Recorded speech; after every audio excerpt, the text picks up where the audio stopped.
Hello.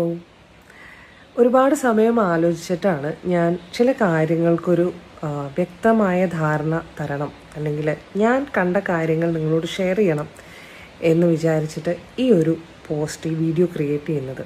ഇന്നലെ നടന്ന മനോരഥങ്ങൾ എന്ന പ്രോഗ്രാമിൻ്റെ അവതാരകൻ ഞാനായിരുന്നു.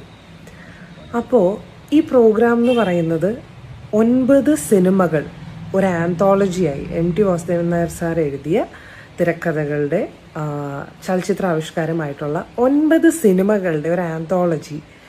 അത് ഓഗസ്റ്റ് 15 വരാൻ പോവാണ്. സോ അതിൻ്റെ ട്രെയിലർ ലോഞ്ച് നടക്കുകയാണ്. ഒരു സിനിമയല്ല, 9 സിനിമയാണ്. അപ്പോൾ 9 സിനിമകളിലെയും താരങ്ങൾ, അഭിനേതാക്കൾ, സംവിധായകർ, മ്യൂസിക് ഡയറക്ടേഴ്സ്, ടെക്നീഷ്യൻസ്, DOPs, ഒരുപാട് പ്രതിഭാധനരായിട്ടുള്ള ആൾക്കാരുടെ വലിയൊരു നിര ഉണ്ട്, ഇൻക്ലൂഡിങ് മമ്മുക്ക, പ്രിയദർശൻ സാർ, ഒത്തിരി. ആക്ച്വലി പ്രോഗ്രാം വളരെ ഭംഗിയായിട്ട് നടന്നു പോയിക്കൊണ്ടിരിക്കുകയാണ്. ഈവൻ ദോ ഇത്രയധികം ഗസ്റ്റുകൾ ഉള്ളതുകൊണ്ട് തന്നെയും ഇതിൽ ആരൊക്കെ വരും വരില്ല, ഇതിൽ കൃത്യതക്കുറവുകൾ തീർച്ചയായിട്ടും സംഘാടകരുടെ ഭാഗത്തു നിന്നുണ്ടായിരുന്നു. എനിക്ക് തന്നിട്ടുള്ള ലിസ്റ്റിൽ പലതും അപൂർണമായിരുന്നു. ഇൻ ബിറ്റ്വീൻ അതിന് പുതിയ പേരുകൾ ആഡ് ചെയ്യപ്പെടുകയും ഉള്ള പേരുകളും നീക്കം ചെയ്യുകയൊക്കെ ചെയ്തു. ഇത് സ്വാഭാവികമാണ്. നിങ്ങളെല്ലാവരും കാണുന്ന പോലെ 1 മിനിറ്റിൻ്റെ വീഡിയോയിൽ നമുക്ക് ഒരു പ്രോഗ്രാമിന് ഒരിക്കലും അവിടെ എന്താ നടന്നിട്ടുള്ളതെന്നുള്ളത് ചിലപ്പോൾ മനസ്സിലാവില്ല. സോ പ്രോഗ്രാം നടന്നുകൊണ്ടിരിക്കുകയാണ്. അപ്പോൾ ജയരാജ് സാർ സംവിധാനം ചെയ്ത സിനിമയ്ക്കാണ് രമേശ് നാരായണൻ സാർ മ്യൂസിക് കൊടുത്തിട്ടുള്ളത്. അപ്പം നമ്മൾ ഈ 9 സിനിമകളിലെയും ഓരോ ചലച്ചിത്രത്തിൻ്റെ പേര് പറഞ്ഞ് അതിൽ എനിക്ക് എൻ്റെ കയ്യിലൊരു ലിസ്റ്റ് തന്നിട്ടുണ്ട് ഇതിൻ്റെ സംഘാടകർ.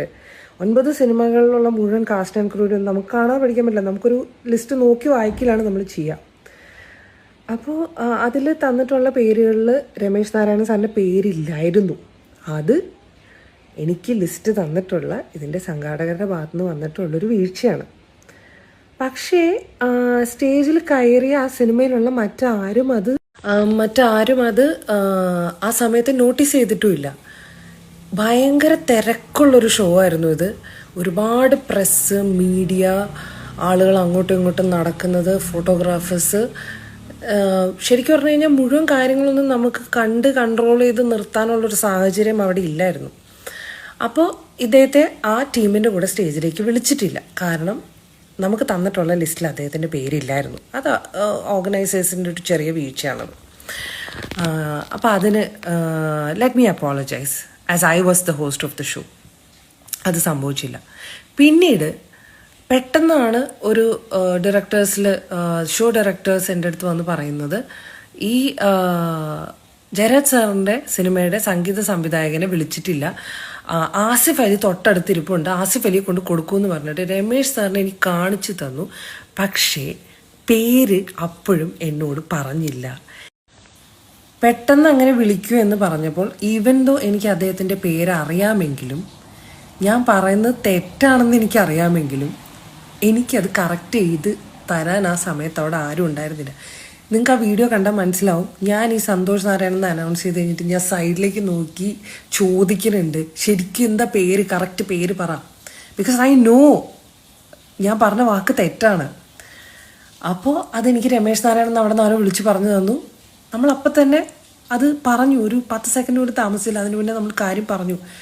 രമേശ് സാറിന് ആസിഫ് അലി ഈ സമ്മാനം കൊടുക്കുകയാണ്. ഇവിടെ ഒരു ചോദ്യം വരുന്നത്, എന്തുകൊണ്ട് സ്റ്റേജിലേക്ക് വിളിച്ചില്ല?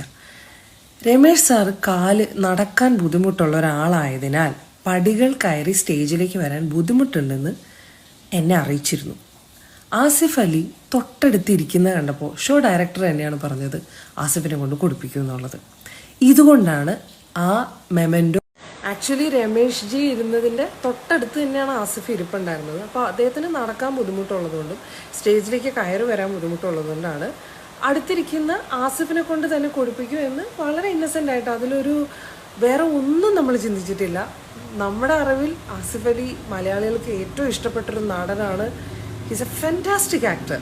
അപ്പോൾ ഷോ ഡയറക്ടർ എന്നോട് പറഞ്ഞു, ഞാൻ സംശയമില്ലാതെ ആസിഫിനെ വിളിച്ചു. ആസിഫ് മെമൻറ്റോയുമായി രമേശ് ജിയുടെ അടുത്തേക്ക് പോകുന്നതും ഞാൻ കണ്ടു.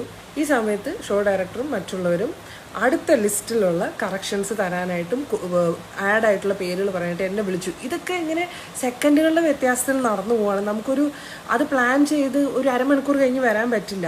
അടുത്ത 10 സെക്കൻഡിൽ നമ്മൾ അടുത്തൊരു 20 പേരുടെ പേര് കൺഫേം ആക്കി വിളിച്ചു തുടങ്ങണം. So it is difficult to handle, I agree. ആ സമയത്ത് നമ്മൾ അതിന് പോയതിനാൽ താഴെ എന്താണ് നടന്നിട്ടുള്ളതെന്ന് ഞാൻ കണ്ടിട്ടില്ല. എന്നോട് ഒത്തിരി പേര് ചോദിച്ചു, ഒരുപാട് പേര് ചോദിച്ചു ജുവൽ ആങ്കർ ആയിരുന്നില്ലേ, ജുവൽ ഇത് കണ്ടില്ലേന്ന്. ഞാൻ ആക്ച്വലി ഇത് കണ്ടിട്ടില്ല. I didn't witness it. I was busy making that list ready for the next announcement. അപ്പോൾ ഞാനും ഈ വിവരങ്ങൾ അറിയുന്നത് ഇന്ന് രാവിലെയാണ്. ഞാനും ആ വീഡിയോ കണ്ടു. എനിക്ക് ഒരുപാട് വിഷമം തോന്നി. എനിക്കിപ്പോഴും മനസ്സിലാവണില്ല എന്തിനായിരിക്കും അത്. അദ്ദേഹം പറയുന്നു ആസിഫ് അത് കൊണ്ടുവന്നപ്പോൾ അത് തരാനാണ് കൊണ്ടുവന്നതെന്ന് അറിഞ്ഞില്ല എന്ന്. തരാനല്ലെങ്കിൽ ആസിഫ് എന്തിനാണ് സാർ നിങ്ങൾക്ക് ആ ഒരു മെമെൻറ്റോ ചിരിച്ച മുഖത്തോടുകൂടി നിങ്ങളുടെ നേർക്ക് നീട്ടുന്നത്? അവിടെ എനിക്ക് വിഷമകരമായൊരു കാഴ്ചയാണ് ഞാൻ കണ്ടത്. അദ്ദേഹത്തിൻ്റെ പേര് തെറ്റിച്ച് വിളിച്ചതിലായിരുന്നു ദേഷ്യമെങ്കിൽ എന്നോടാവുമായിരുന്നല്ലോ, ലൈക്ക് എന്നെപ്പറ്റി പരാതിപ്പെടാമായിരുന്നല്ലോ. വൈ ആസിഫ്? എന്ത് തന്നെയായിരുന്നാലും അങ്ങനെ ഒരു സങ്കടം അവിടെ ഉണ്ടായി എന്നുള്ളതിൽ എനിക്കും വിഷമമുണ്ട്. ഞാൻ ഒരു 2 പേരോടും ഞാൻ സോറി പറയാം. As an anchor, as the host of that show, I take responsibility for that. അത് ഹാൻഡിൽ ചെയ്യാനുള്ള കപ്പാസിറ്റിയും കൂടെ എനിക്കുണ്ടാവണമായിരുന്നു. Even though it was really poorly organised. അത് പറയാതിരിക്കാൻ പറ്റില്ല. കാരണം ഇത്രയധികം ആൾക്കാർ, ഇത്രയധികം സെലിബ്രിറ്റീസ് വരുന്നൊരു ഷോ, കൃത്യമായ പ്ലാനിങ്, അതിലെല്ലാ വ്യക്തതയും ഉണ്ടെങ്കിലാണ് നമുക്കത് ക്ലീനായിട്ട് എക്സിക്യൂട്ട് ചെയ്യാൻ പറ്റുള്ളൂ. പരമാവധി വേദികളിൽ സംസാരിക്കുമ്പോൾ ഒരാളെ പോലും വിഷമിപ്പിക്കാതെ വളരെ ചിന്തിച്ച് സെൻസിബിളായി സംസാരിക്കാൻ ശ്രമിക്കുന്ന ഒരാളാണ് ഞാൻ. സോ ഇങ്ങനെ ഒരു സംഭവം അവിടെ നടന്നത് എനിക്ക് നേരിട്ട് വിറ്റ്നസ് ചെയ്തിട്ടില്ല ഞാൻ. ഈവൻ ദോ അറിഞ്ഞപ്പോൾ ഒരുപാട് സങ്കടം തോന്നി. അപ്പോൾ എനിക്ക് എല്ലാവരോടും പറയാനുള്ള ക്ലാരിറ്റി ഇത്രയേ ഉള്ളൂ.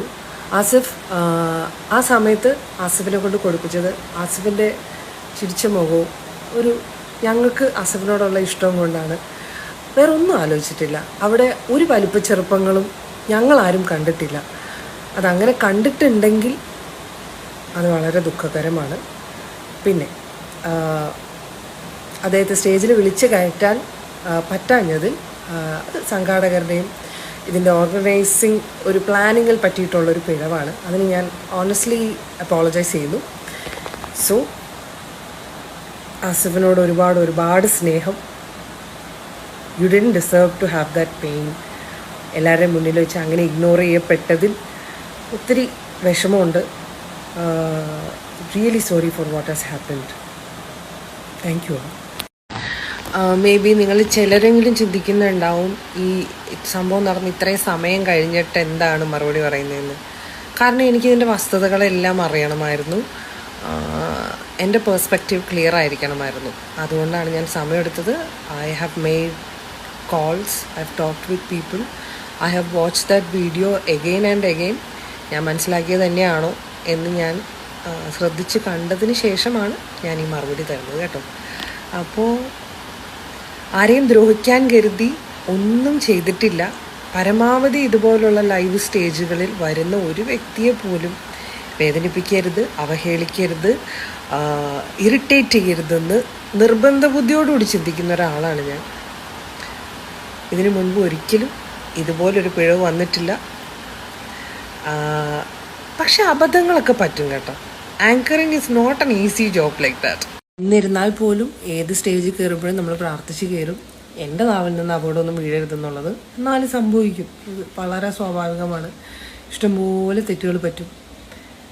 പക്ഷേ അതാണ് ചൊടിപ്പിച്ചതെങ്കിലും, ഓർഗനൈസേഴ്സിൻ്റെ ഭാഗത്തു നിന്നുള്ള പിഴവുകളാണ് ചൊടിപ്പിച്ചതെങ്കിലും ആസിഫ് അലിയോട് അവഗണന കാണിക്കരുതായിരുന്നു. അത് ആ വീഡിയോയിൽ വളരെ വ്യക്തമാണ്. എനിക്ക് അദ്ദേഹത്തിൻ്റെ പാട്ടുകളൊക്കെ വളരെ ഇഷ്ടമാണ്. പക്ഷേ ഈ ചെയ്തതിനെ ഒരിക്കലും അംഗീകരിക്കാൻ പറ്റില്ല. ഒരു മനുഷ്യനെ അങ്ങനെ ഒരു വല്ലാതെ പെയിൻഫുള്ളായൊരു സിറ്റുവേഷനിലേക്ക് നിർത്തിയതിന് അത് കാണാൻ ആ നിമിഷത്തിൽ എനിക്കതിൽ ഇടപെടാൻ പറ്റിയില്ല എന്നുള്ളതിൽ എനിക്കും വിഷമമുണ്ട്. If I would have seen that എന്തെങ്കിലും നമ്മളവിടെ ഒരു സംസാരം കൊണ്ടോ എങ്ങനെയെങ്കിലും നമ്മളത് ക്ലിയർ ചെയ്തേനെ, ലൈക്ക് ആസിഫിനെ ആ ഒരു പൊസിഷനിൽ നിർത്താതിരിക്കാനായിട്ട് സാധിച്ചേനെ. But I was not able to. അപ്പോൾ എനിക്കിതൊക്കെയാണ് പറയാനുള്ളത്. ഇതൊരിക്കലും നടന്നതിനെ ന്യായീകരിക്കലോ അങ്ങനെയൊന്നുമല്ല. I am just saying what has happened, എന്തൊക്കെയാണ് നടന്നത്, ആ സാഹചര്യം എന്തായിരുന്നു എന്ന് വ്യക്തമാക്കി തന്നു എന്ന് മാത്രമേ ഉള്ളൂ. ബിക്കോസ് ഒരുപാട് പേര് എനിക്ക് മെസ്സേജ് അയക്കുന്നു, എന്നോട് ചോദിക്കുന്നു എന്താണ് അവിടെ സംഭവിച്ചതെന്നുള്ളത്. അപ്പോൾ എനിക്ക് മനസ്സിലായതും ഞാൻ വിറ്റ്നസ് ചെയ്തതും ആയിട്ടുള്ള എൻ്റെ ഭാഗത്തുനിന്ന് വന്നിട്ടുള്ളതും ഓർഗനൈസേഴ്സിൻ്റെ സൈഡിൽ നിന്ന് എനിക്ക് മനസ്സിലായിട്ടുള്ളതും ഒക്കെയാണ് ഞാൻ ഈ വീഡിയോസിലൂടെ പറഞ്ഞത്. എല്ലാവർക്കും കാര്യങ്ങൾക്ക് ഒരു ക്ലാരിറ്റി വന്നു എന്ന് വിചാരിക്കുന്നു. അബദ്ധങ്ങൾ പറ്റും, തെറ്റുകൾ പറ്റും, കുറവുകളുണ്ടാവും. ക്ഷമ പറയാൻ മടിയില്ലാതിരിക്കുക, നമ്മുടെ വീഴ്ചകളെ അംഗീകരിക്കുക, വീണ്ടും പരിശ്രമിച്ച് മുന്നോട്ട് പോവുക, അത്രയേ ഉള്ളൂ. പക്ഷെ what I can say is kindness is always a choice. കരുണയുള്ളവരായിരിക്കുക. നമ്മളെല്ലാവരും ഒരുപോലെ തന്നെയാണ്. Thank you. Good night.